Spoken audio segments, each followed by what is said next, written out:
Well, welcome to this, the third in our Lent series entitled The Mystic Bible.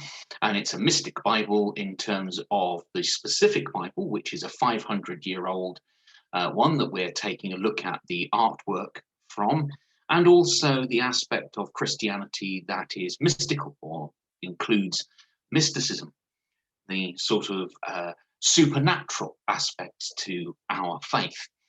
And in this particular picture that you'll see before you, we're looking at Genesis 18, and it is the story of Abraham receiving strangers and treating them really well, feeding them and bringing them food.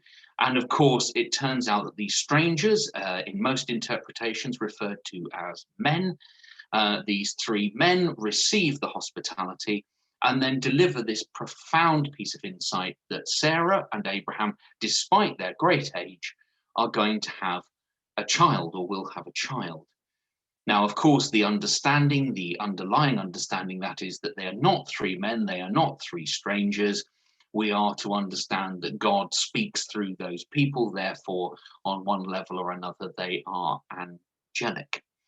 But as you can see from the specific interpretation in front of you, that this picture shows the figures as potentially non-gender specific or even feminine, rather than male.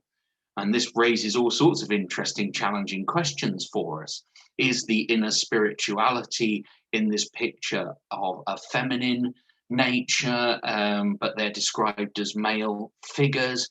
What kind of insight into God's perception of gender might that be?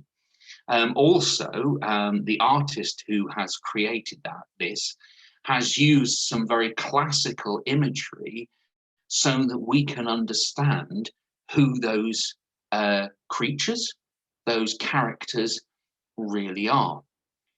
You see, it is an easy understanding, even in modern Christianity, and I think we often say it, that sometimes we receive people and they become as angels to us, that somebody has such a wonderful and profound influence on our lives that we describe their impact on us as being angelic.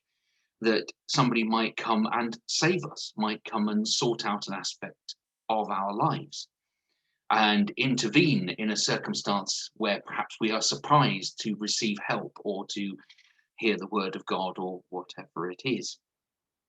That isn't particularly mystical because we can understand how people can help us.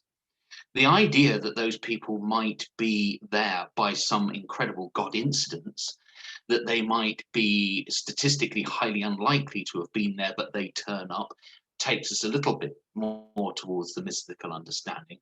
The understanding that God sent angels into the world in order to deliver messages or help us then takes us onto a level where we get a bit uncomfortable. Now, part of the reason we get uncomfortable is entirely historic. There is a whole history in the church of misrepresentations of the Bible and misrepresentations in terms of things like Gnosticism. Gnosticism in itself wasn't particularly dangerous, but the idea underlying it was.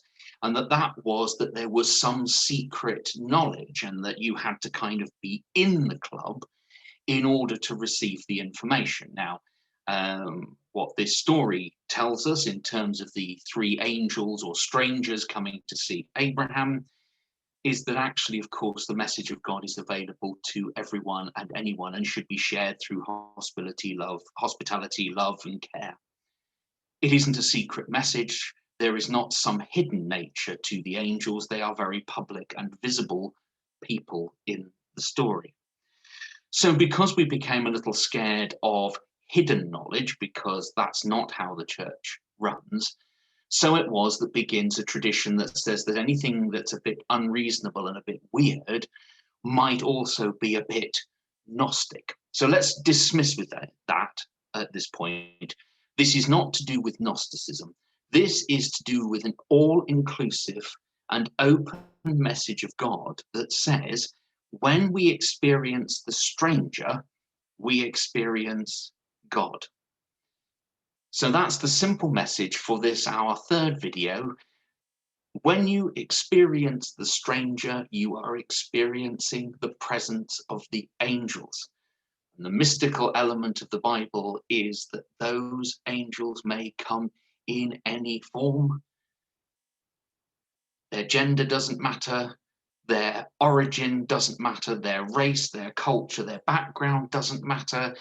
Abraham receives the strangers and is blessed by God, be they human or be they mystical.